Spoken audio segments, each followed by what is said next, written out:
Good evening. We're on the air again with another edition of Pachios on the News, and tonight we have a very interesting guest, an author, and we're going to talk about his book. It's a political book, not so much about politics, but about a politician. The author and my guest is Doug Rooks. Most of you probably know who Doug Rooks is. He's a well-known Maine author, and he's also a journalist and a columnist. So welcome, Doug. Thank you. I want to show the folks the book that we're going to talk about that Doug has just finished about Ken Curtis, two-term governor of the state of Maine, a great governor, some think perhaps the best, and extraordinary guy, still with us, living in Scarborough, he and his wife. But if you were around in the 60s, 70s, and even 80s, you know a lot about Ken Curtis. And if you buy Doug Rooks's book, is it in the bookstores yet? It is not quite there, but you can pre-order it, I'm told, on our website. You can pre-order.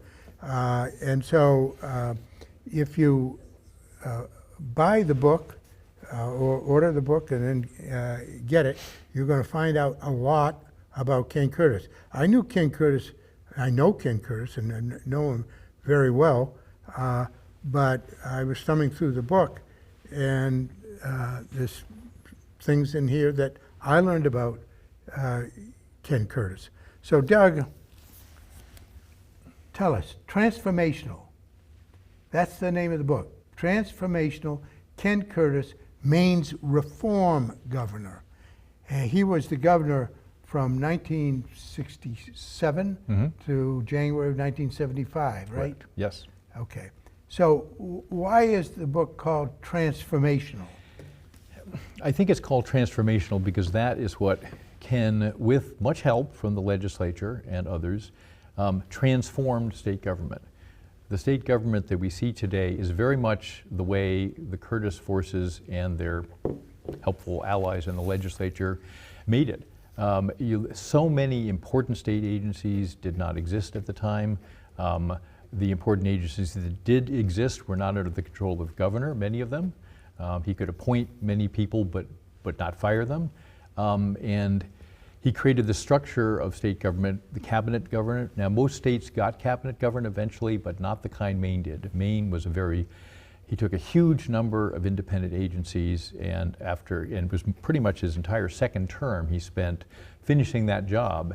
And another important thing that happened, he was very much handicapped in his early years because the Republicans still had control of the legislature and hence the executive council, which had to approve all appointments and all contracts. So a lot of power in the other party's hands, and they used it early on to kind of frustrate Ken.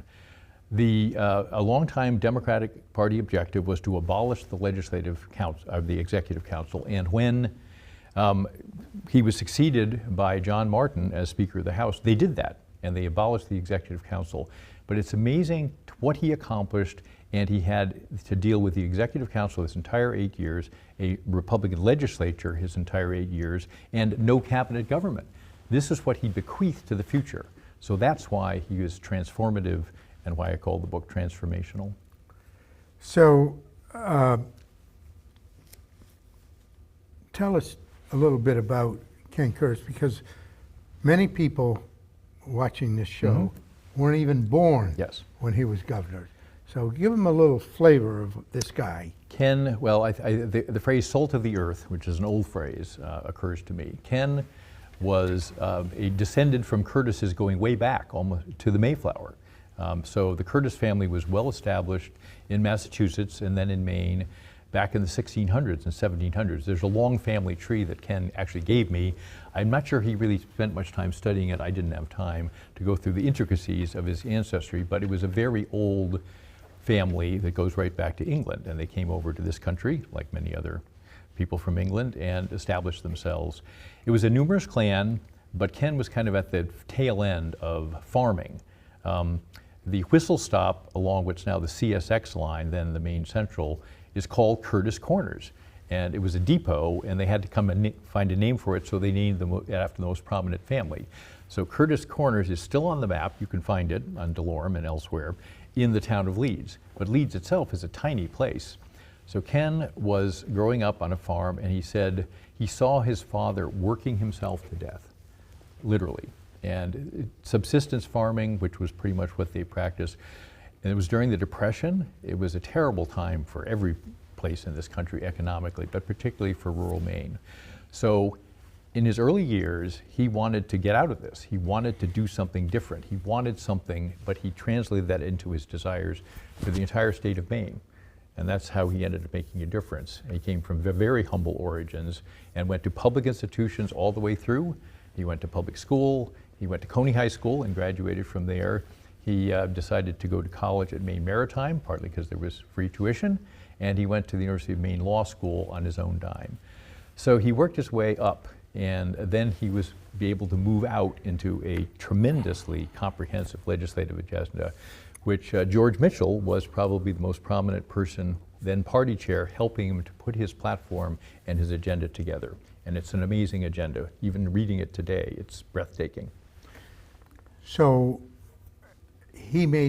Curtis had a plan, implemented the plan. He did. And today, 60 years later, we can see that plan. You can. You can see many of the elements right in the Maine Action Plan, which unfortunately never got published. It was a campaign document, and it's just in mimeographed form, but it was tremendously important when he started governing.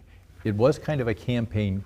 He was 35 years old when he was elected, and most people said he's too young. So he had to become a little more serious, and thus the Maine Action Plan was put into being during the campaign. But it was a very good investment of his campaign time, because he found out that he could really govern on the basis of that plan. And we didn't obviously achieve everything in it, but a tremendous amount was achieved. And that's why I think he was such a successful governor, who was very much liked pretty much by all.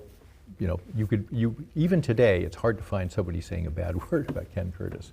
It's remarkable that you could do all that and still remain popular with the people. Popular with everybody. Pretty much. Even political opponents. Yes. Because Ken Curtis is a nice guy. And a very nice guy, and smiled a lot. He did. Was friendly, liked people. Love people. Yeah. No, he was a people person, and that's what this is a bit of a riddle about Ken Curtis, is because normally you have to be pretty tough to get what you want. But Curtis somehow managed to be decisive without being overbearing. I'm not sure I've ever come across a politician, anyone that I've studied, who was able to do that. He didn't offend anyone. He just was passionately in favor of what he was in favor of, and that was okay with his opponents. You said decisive. Decisive, and yes. He does have, 60 years later, that is firmly in people's minds. Governor Ken Curtis was a very decisive governor. Yes. Does that mean also not afraid? Fearless. Fearless. Well, and there's a great example from I saved it for the epilogue because I wasn't sure where to fit it elsewhere, but it's a remarkable thing. Ken was a personal friend of Bobby Kennedy, the first Bobby Kennedy, of course, and he campaigned with him in Portland. There were a couple of appearances by Bobby Kennedy here, which of course were quite an event, and Ken modeled himself on Bobby to some degree. But the amazing thing about that period is, of course, it was tragic because Bobby Kennedy is assassinated in June of '68 in the middle of his presidential campaign, which many people thought he would have won. And earlier that year, Martin Luther King had been assassinated, and of course, 5 years before that, John Kennedy. Out of that tragedy, the Governors Association, which was a nonpartisan group at the time, they weren't separate, decided that in addition to the You mean they weren't separate? There was no National Republican Governors Yes. Association and no National Democrats. Yes. There was just a Governors Association. They alternated the chairs from year to year. Yeah. But the Governors Association, there was the only really important Firearms Act was passed in 1968, which is the one that banned mail order sales of guns and did other things to limit the spread of guns through the society. We're not there now. Anyway, after that, they recommended that each state also take up the issue of gun control, as they called it. Ken did that, and he introduced a bill modeled on that, which would include other things. Some stuff we have now, many years later, some stuff like gun registration we still don't have. But that was in the bill. It was, there was an enormous hearing about it, and it was basically shouted down. Maine was a very pro-gun state at the time. However, he never thought twice about having done that. He didn't worry about losing popularity or anything. He just did it because it was the right thing to do. And all these years later, whatever you feel about that issue, I think we can admire that kind of decisive leadership that says, you may not be with me on this one, but I'm going to lead anyway. Well, so let's talk about 2 or 3 things that are with us today, that are part of our lives in Maine today and part of government and governing in Maine today that are owing to Ken Curtis. Some of them more popular than others. Sure. So let's have some examples. Well, we didn't have an income tax in Maine until Ken Curtis came along. Indeed. So tell us about that. The income tax was a real watershed moment. The 1967, back then, the second session that was a special session, very short generally, less than a month. So most of the legislation happened in the first year. In '67, the Republicans deadlocked because the Republicans were actually in favor of increased spending, particularly on education. Public education was a huge deal. The baby boom was going through the schools. We were building regional high schools all over the state of Maine under the Sinclair Act, which had been passed under Governor Ed Muskie a bit earlier, and we were filling that out. But the Republicans had a very specific agenda about the taxation system. They wanted to use the sales tax exclusively, and Ken knew that the sales tax is rather regressive. In other words, you're paying a fixed rate on things you buy, and poor people have a harder time paying it. It's not a progressive tax. The progressive income tax, and it's important to say it's a progressive tax, unlike Massachusetts, which has a surplus or an add-on now, a surcharge on it, but it's a flat 5% tax. Ken wanted a progressive tax that was based strictly on ability to pay, and that's what we got. But it was a titanic battle. In the first session, the Republicans wanted to raise the sales tax. He vetoed their budget. So, back to square one. What happens in '69? Well, Ken decided to go forward with the income tax despite strong objections from then Senator Ed Muskie, who really thought that was a bad thing for him to do politically. He didn't think he'd survive, and he was almost right. Ken barely won re-election after the sales tax was implemented. So the conventional wisdom is if you're for this income tax, you probably can't get re-elected. Well, and it happened. Rhode Island, around the same time, passed an income tax, and their governor was defeated over that issue. So, it was definitely risky, but Ken thought it was important, and it has stood the test of time. I don't think, a few people occasionally suggested, but I don't think anyone thinks today let me stop you we right can do there. without the income tax. Every single, except for 1 or 2, candidate for next week's Republican primary, they're all abolish it immediately, get rid of it. One guy says he's going to abolish it in the first day. He forgot it takes the legislature. He thinks, well, like Trump, because Trump would say, I'm going to get rid of it in day 1 because, kings can do that. One Republican candidate has said he's going to get rid of it in the first day he's governor. I did hear him say that. However, I would also point out that Governor Paul LePage was a strong advocate of abolishing the tax too, and it's still here. In fact, it's now a little higher than it was then. I think going back to the beginning, though, this was very much an open question. What did Maine need an income tax? As we know, famously, New Hampshire had a governor around the same time who proposed an income tax, and he lost his bid for a new term over the issue too. So New Hampshire still doesn't have an income tax. We do. It's going to be debated to the end of time, but what I'm saying is the state really relies on that form of taxation, and I think there's a consensus still that we probably need it, although some people disagree, as they always will. The income tax was extremely important to his agenda, though, because he wanted to do more than just have better schools, which was the Republicans. He wanted to build the University of Maine system. But before we get there, the income tax. Yes. You told us that his whole time as governor, he had a Republican legislature. He did. So a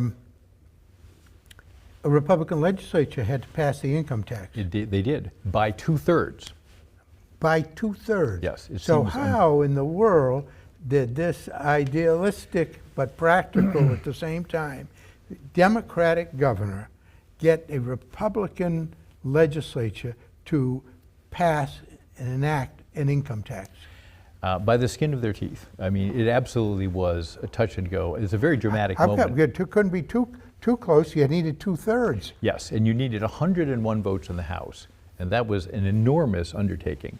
So how did he do it? Well, I came up with the numbers. When he was elected, the Democrats had only 66 seats in the House, and at the time they passed the income tax, they only had 71. So even if all Democrats had voted for it, which they did not, he would have needed a ton of Republicans, but in the end they did get them. How? Partly because both parties really did have two wings. The conservative Democrats were largely the Franco-Americans who had been Democratic elected office holders for decades, because in the enclaves, the mill towns, and they did not like the income tax, so they really had to be dragooned into line to vote for it, and some of them were among the last holdouts.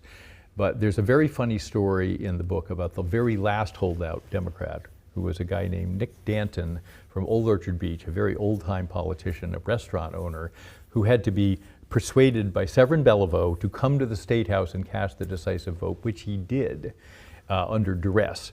And at that point, and this was the amazing thing, when the income tax vote was passed, the entire chamber burst into applause. It was an enormous achievement. And for a while, people were fairly happy about it. And then they had to go out and run for re-election. But you had some Republican leaders who were moderate, and yes, they got behind it, right? Well, the person who actually wrote the income tax bill was a guy named Harry Richardson, who was the Republican floor leader. And Ken took his bill and said, this is better than my bill. So they had to kill Ken's bill and pass this one. That was the things that Ken was willing to do. He threw out his own bill and took the Republican bill and said, that's the one we're going to use. So yes, he took many risks, but he also had some interesting strategies. What do you mean, interesting strategy? Well, in the sense that you would rely on a Republican. He did this repeatedly. Solomon Millett, who is a name that people still know at the State House, he just retired from the legislature. Wonderful a couple of years human ago. being. He sponsored Ken Curtis's education reform bill. One of the most prominent Republicans in legislative history. And when you talk to him about this era, you get a whole different story than what he would have experienced and we experienced at the end of his tenure at the legislature. What was his story? Well, his story was that he was a very young, he wanted to become an educator. He was the principal of a very small school called Caravel. It's a regional school up near the Bangor area. And he decided, he was convinced to run for the legislature. He'd been a selectman already. He was a promising young man, was going into education. And so he was perfectly positioned to do this because he was bright.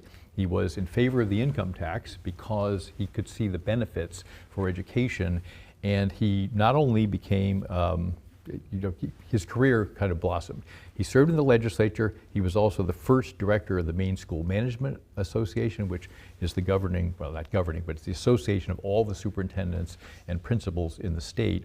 And he became education commissioner, the first one for Jim Longley, when Jim Longley became governor. So that was possible then. And Solomon is a great example of somebody who was willing to work with anyone, like Ken. And one of my favorite quotes from the book is from Solomon, and he said about today's politics, he said, I like the politics of talking. There's too much yelling in politics today. It kind of sums it up for me. That does sum it up. It does sum it up. Yeah. So the income tax, and so Ed Muskie said, don't do this. You don't do it because you won't get reelected. Exactly. And was Muskie close to right? Well, it's very interesting. He was right. He was kind of right, and then he was wrong, because it's a fascinating series of events there. Ken is running for the income tax. No one thinks he can win, including himself. So he goes to Muskie and says, should I withdraw? I don't think I can get reelected. And Muskie told him in one version of it, is that you have to do this for the good of the party. That's what he said. Ken says what he actually said to him was, who else is there? Which sounds very, and both are probably true. But there wasn't anyone else, so he had to do it, and he soldiered on, and partly because his opponent, a guy named Jim Irwin, was so unrealistic. He was promising to cut the size of state government by 20%, and he never came up with a plan to do that. So at the end, I think, although people did not like the income tax at that point, it was very unpopular, that nonetheless they thought Curtis was better because he was being honest and forthcoming, and he held on by 890 votes. You said something about Irwin promised to cut all this money out of the budget, but he never had a plan.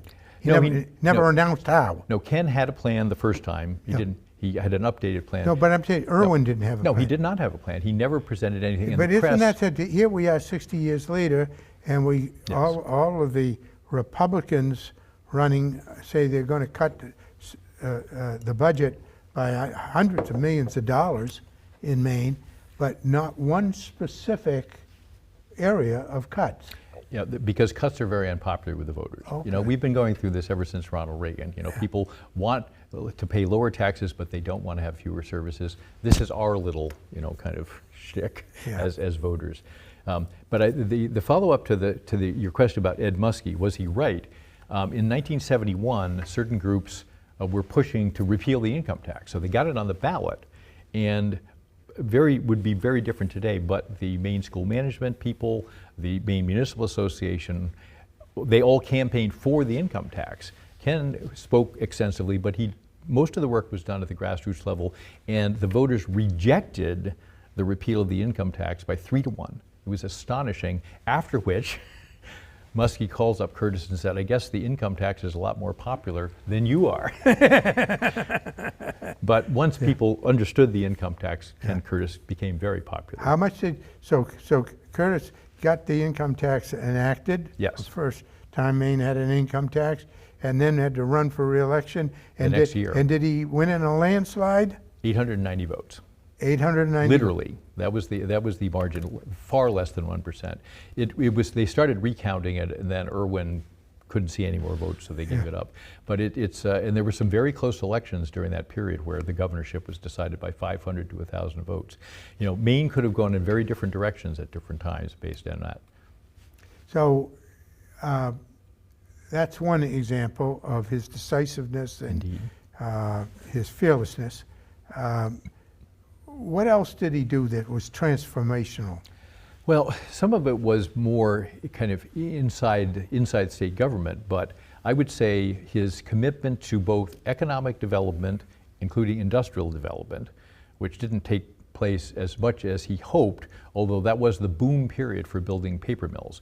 Most of the last paper mills in Maine that were built, the IP mill in Jay, and a lot of other ones, sawmills and stuff, were produced because there was a very favorable environment for investment in timberland. And part of that was created by the tax regimen, the tree growth program, and others that were enacted at the time. But a lot of it was also Ken's commitment to conservation and environmental law. And I don't know if you want to tell the story about your involvement in passing the environmental laws of that dramatic session as well. But I was deeply involved. You were the environmental attorney. I think you told me in the interview that you became the environmental attorney of Maine in about a month. By chance. After your starting appearance. By chance I did. So it involved the push for the environment and conservation, probably more popular with Democrats today than the economic development parts, like a oil refinery, which he also proposed at one point, was the public lots, which were ruled by the courts and the Attorney General office to be public land, but this was a tiny amount, a schoolhouse lot and a church lot in every township in Maine. And literally, they would have been scattered across the landscape. He negotiated a deal through the wonderful Dick Barringer, one of his appointees, a deal where Great Northern swapped a huge amount of land with the state, and we got an enormous amount of public lands in the Allagash, way up north. There's some wonderful acquisitions which were basically free to the state because... We're talking about the Allagash Wilderness area. Well, that had been voted on by a separate referendum, which he strongly supported, and Ken was an absolute believer in maximum wilderness protection for the Allagash, which it hasn't quite received, unfortunately, in our opinion, Ken's and mine. But it was an amazing, that is a absolute jewel of wilderness canoeing, similar to the Boundary Waters in Minnesota. It's of international significance, and it probably would not have developed the way it did without Ken. He was very focused on creating state parks, right? Yes, and they doubled the number of state parks, and here's a troubling fact. We have not created a single new state park since the 1990s. I think it's probably time for the state of Maine to study its public lands to see their highest and best use, and I think we might find a few places where, the rural areas of Maine, the north, where we might want to have a state park, because we're not making them anymore. Most of the people watching this show live in the greater Portland area, and we should note that Ken Curtis created Two Lights State Park in Cape Elizabeth, created Crescent Beach State Park in Cape Elizabeth. Yes. And he was responsible for the opening of Scarborough Beach at Prouts Neck to the public. It was amazing, and he was very much opposed to the efforts to privatize the coastal frontage, which the Supreme Court of Maine has contributed to, unfortunately, through the intertidal rulings, but we won't go there. But Ken was absolutely committed to public use back then, and it was, you mentioned state parks. My personal favorite, because I used it a lot, is Ferry Beach. Most people know Ferry Beach as a beach, and Prouts Neck. It has a wonderful interior section of a tupelo swamp, which is a southern tree that grows only in that part. It's a lovely place to walk and bike, and thousands of people use it every year. That was a donation that then Ken found the money from federal funding to develop as a park. And every time I go there, I think, wow, this is a legacy. Not many governors have that kind of legacy. Okay, so we have the income tax, we have conservation, public lands, state parks, great emphasis of his, environmental laws. Yes. And he created our environmental regulatory system. Yes. So what else? Well, one thing that is of current interest, particularly among Democrats, but I hope people generally, is the Indian tribes, as we call them. They've been called by many names, and there are many different names now.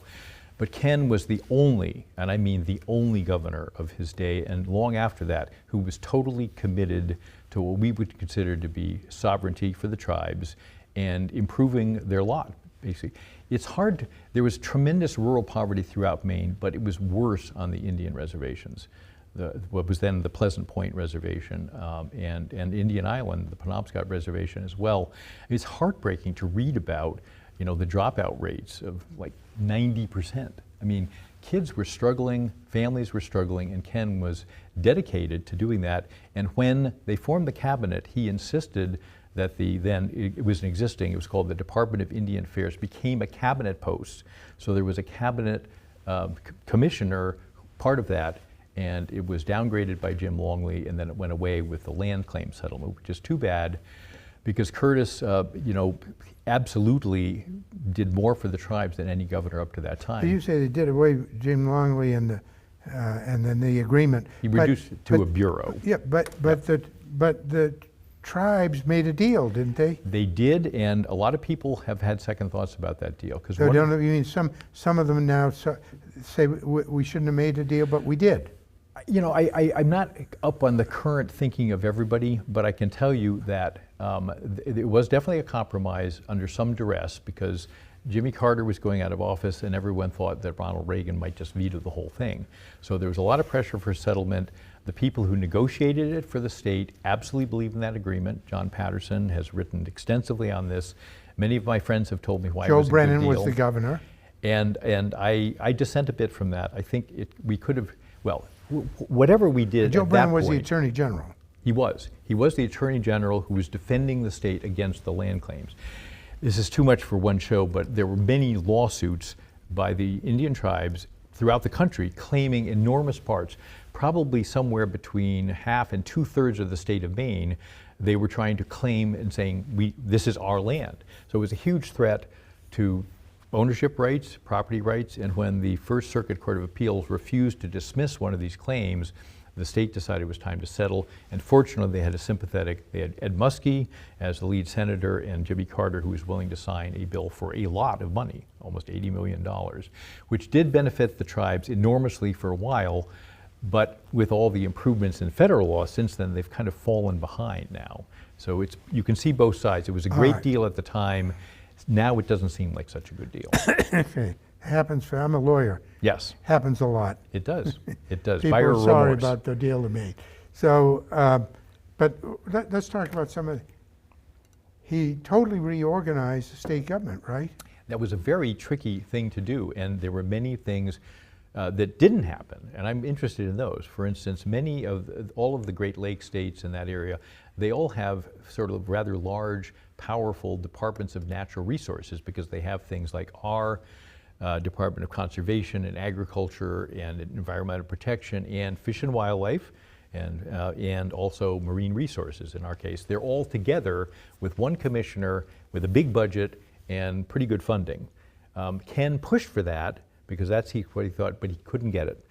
There just wasn't the votes for taking the IFNW, as it was then called, still is, and making it into a larger agency.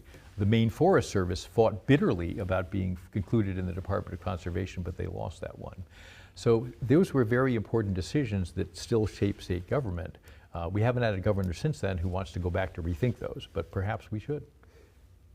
So one of the other things he did is he thought that state government was inefficient and that we could save money by consolidating certain things. And so he was interested in saving money, and so he created a commission, was it, headed up by Jim Longley? The Longley Commission, yes. The Longley Commission. It was the job that Ken Curtis gave Longley was to make recommendations on how we could consolidate, make it more efficient and less costly, right? Exactly. And that's what made Jim Longley, who became governor right after that. Absolutely. And I should say at this point that Ken Curtis later on did say that appointing Jim Longley to this commission, because Longley took this assignment and ran away with it. He did stuff that Ken never imagined would be done. He said that was probably his biggest mistake, because although you can see certain continuities between the Longley and the Curtis administration, it seemed very disruptive at the time, and Ken realized that he had made Longley into the political figure he became through this appointment.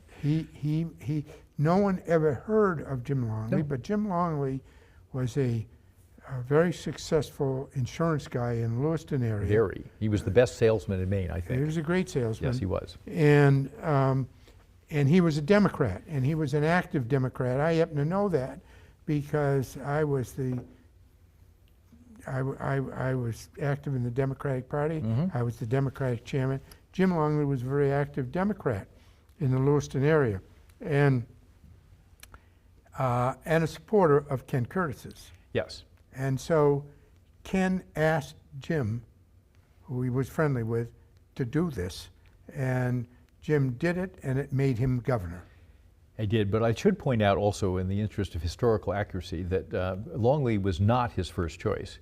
He wanted he wanted a guy named Halsey Smith, I believe, who was at Casco Bank and Trust. Yes, Casco Bank and Trust. CEO of Casco Bank. And he was a Republican, and Ken thought he'd be perfect for the job. He offered it to him. He accepted, but then he had also taken a position with the fledgling University of Maine system and decided he couldn't do it.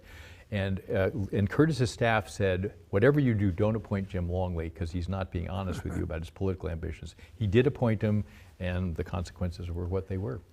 To this very moment, I never knew that about Halsey Smith, the president of the Casco Bank and Trust Company in Monument Square.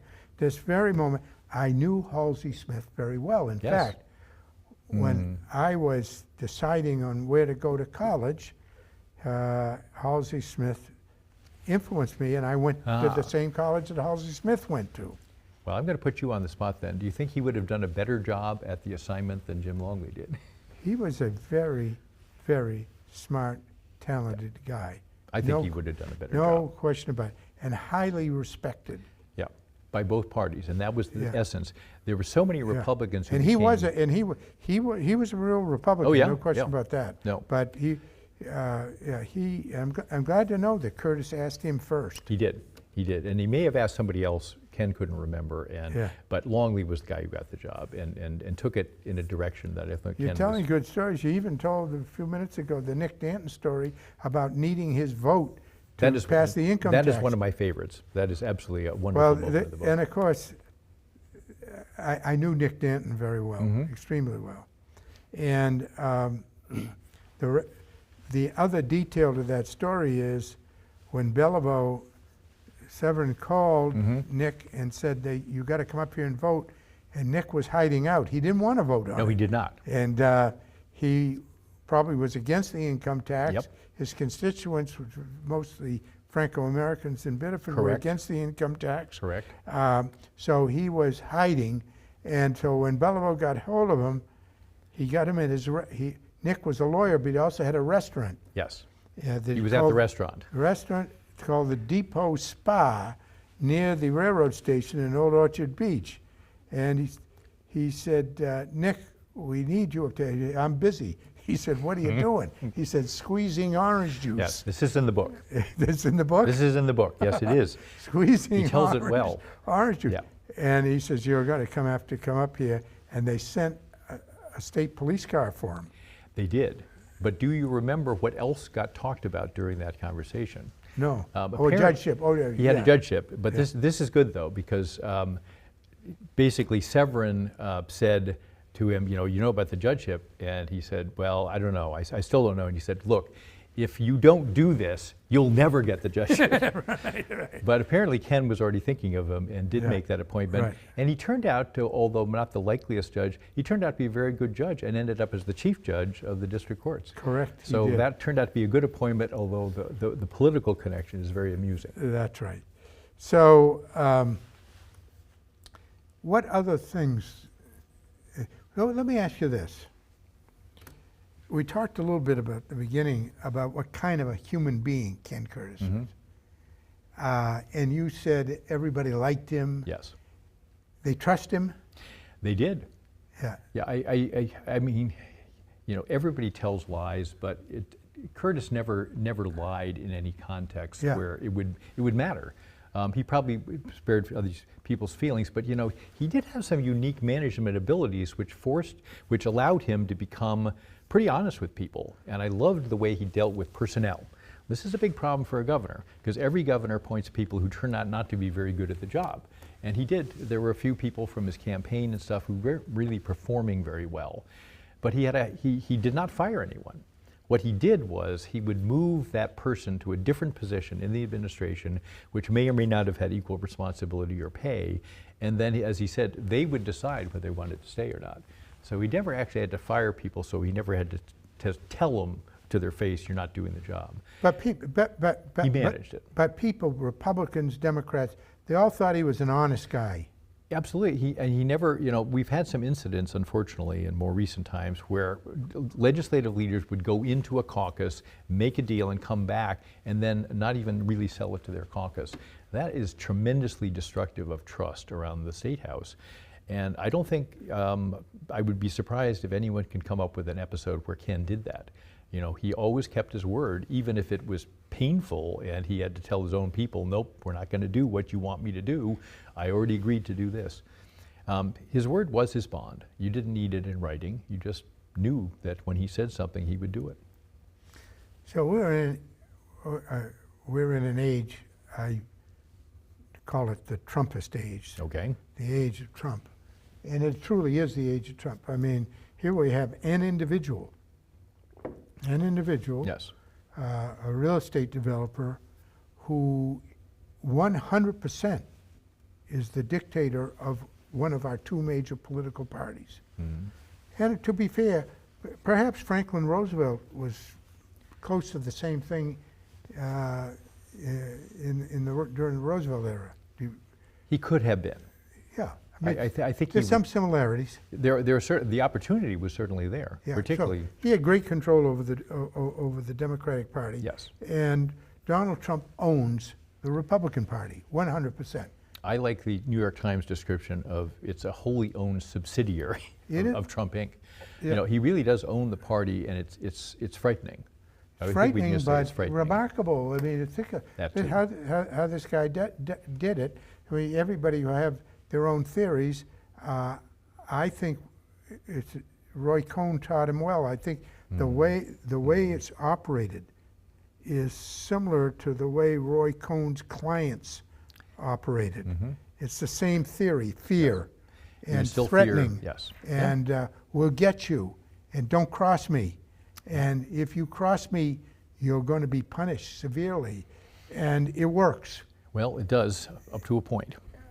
We Yeah. don't know whether we're reaching that point now, I'm but not we, su- but I'm we not might sure. be. But I say that because this was not only a different era, but Ken Curtis is as good an example as I know of how totally opposite Yep. all of what we see in politics today, this guy was.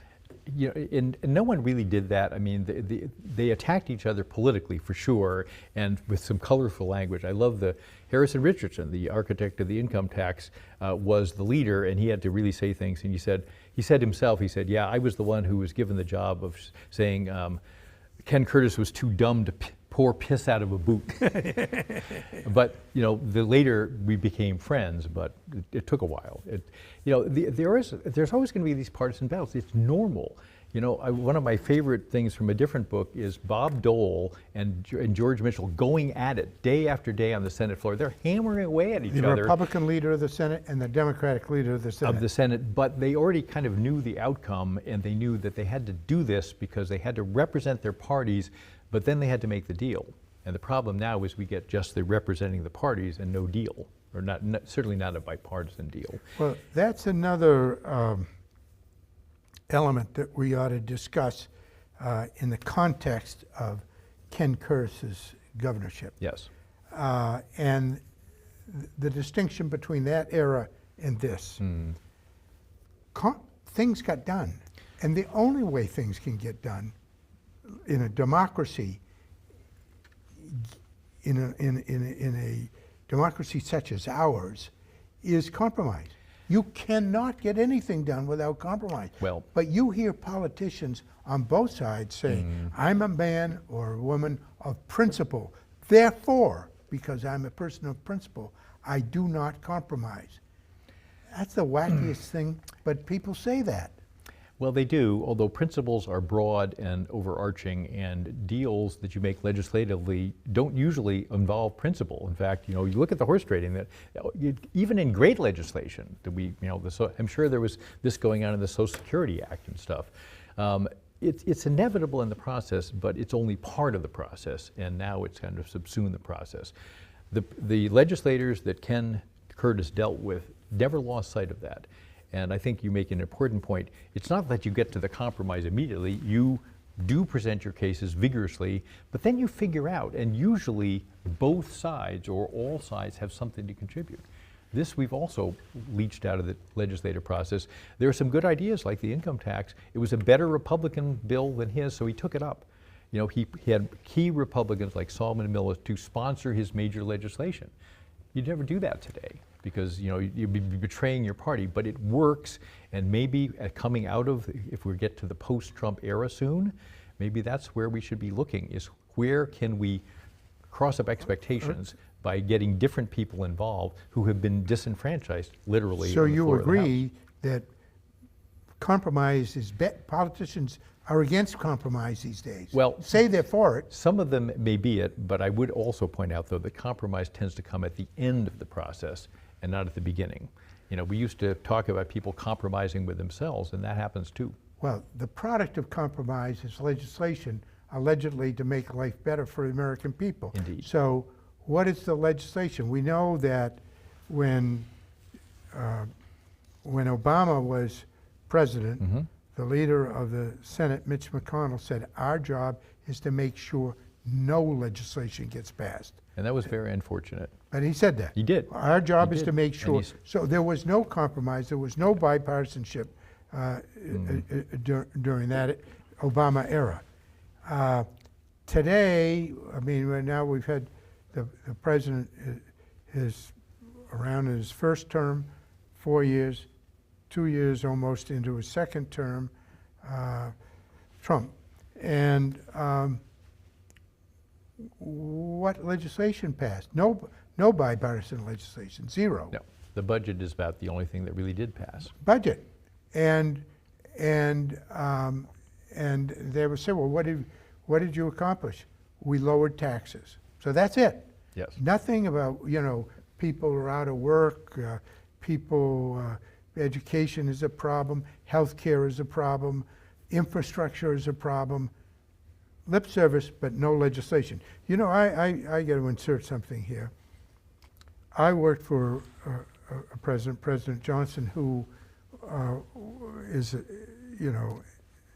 an anathema to Republicans today, because he created all of these things. He was so active, but he changed the country, and many think for the worse. Some of these Republicans think for the worse. He did it by having a vision. He had a personal vision of how to make life better. Whether he was correct or not is another story. All of the legislation, it was the most legislatively productive era in the American presidency. Except perhaps for the New Deal itself. Except, I think, maybe more than the New Deal, but... Well, in terms of what we care about today, yes, probably. Yeah. So, every piece of legislation came from the White House to Congress, proposed. Yes. Here, Congress, here's an idea, and here's how we get this idea. We created a task force of experts throughout the country, including from both parties. Yes. To talk about it and to come up with some solutions. And here's the legislative draft. Have at it in your committee. Get a member of Congress to introduce it.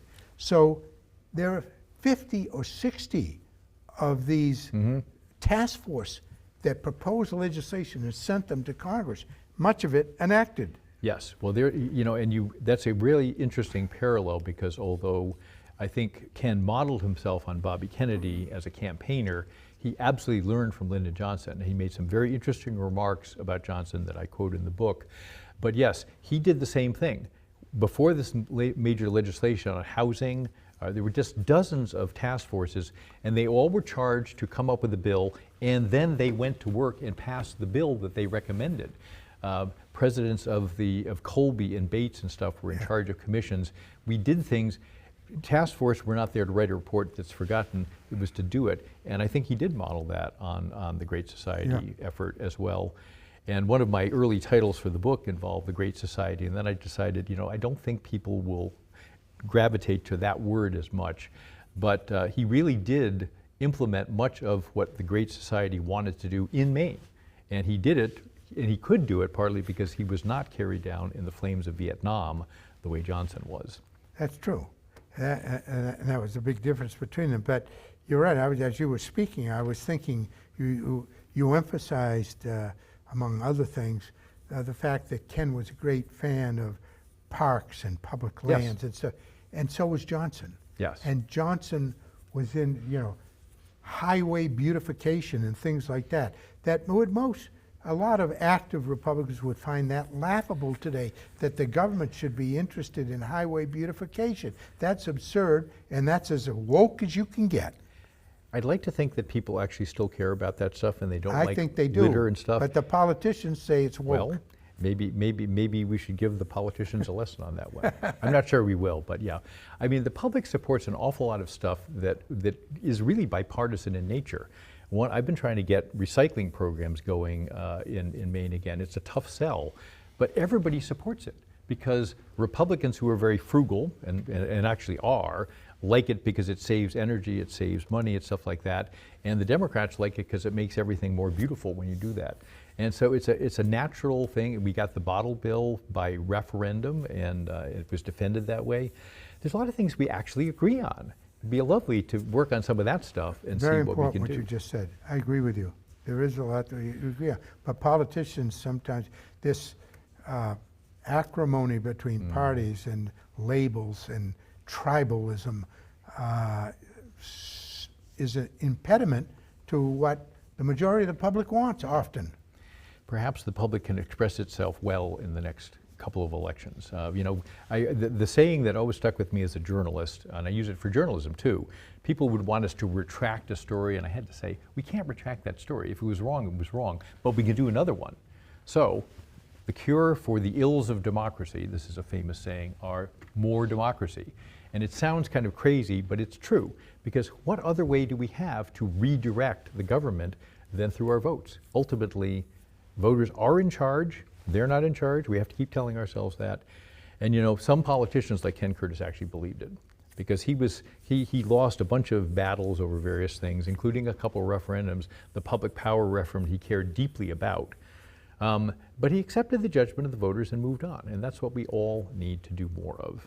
He's a very balanced human being.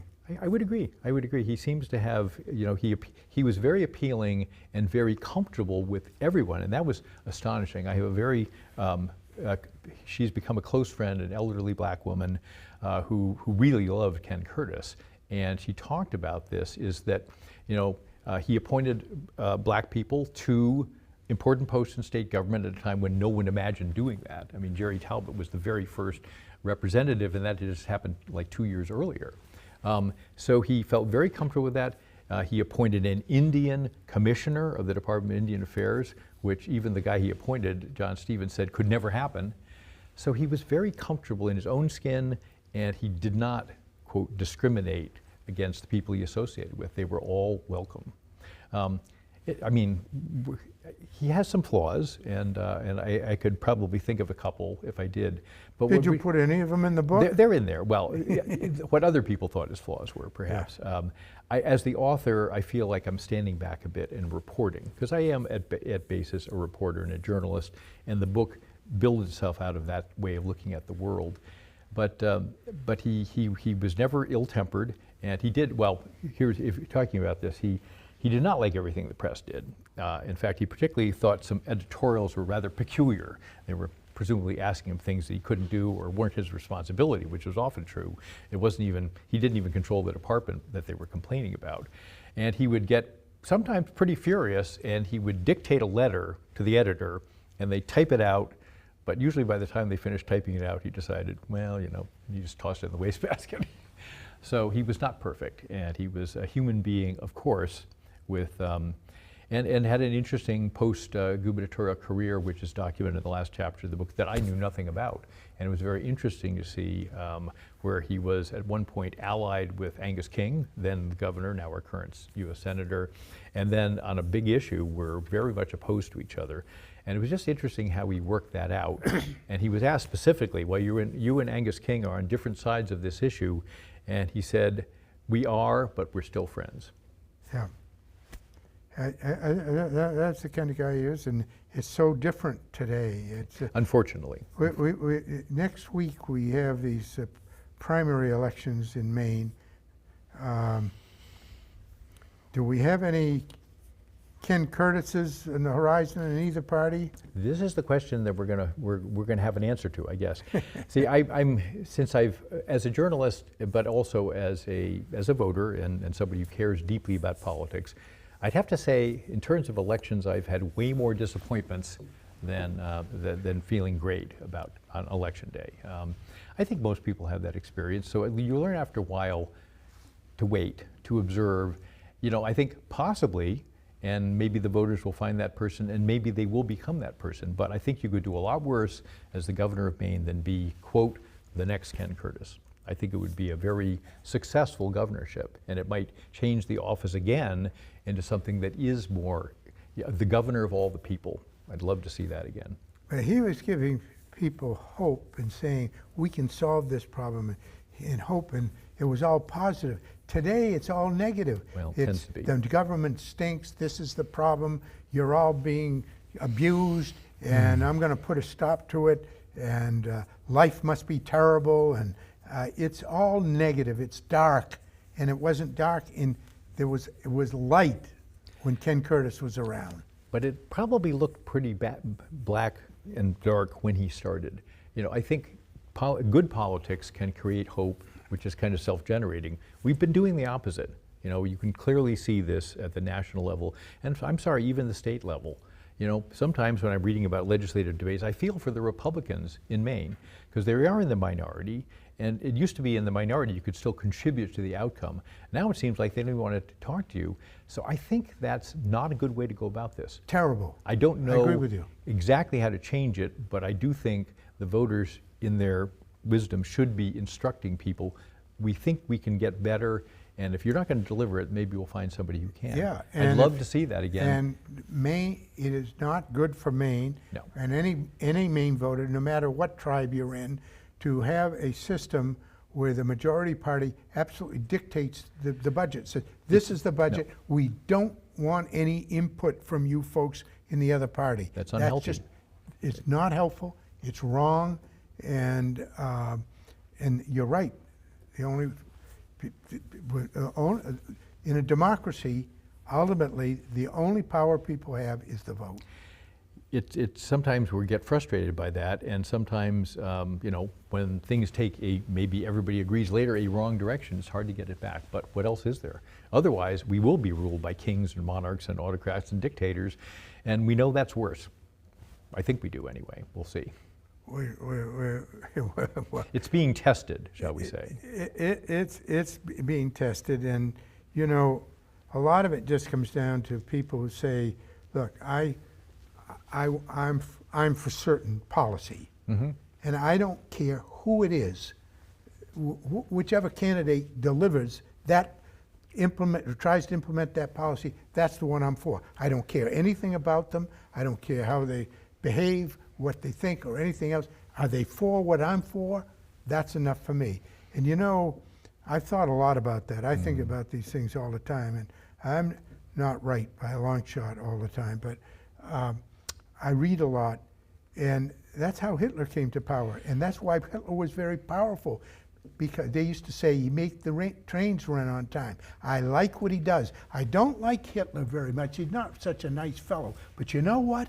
I like what he does, and so that's enough. And then, of course, when Germany was destroyed and just rubble in 1945, you couldn't find any of those people who like what he does.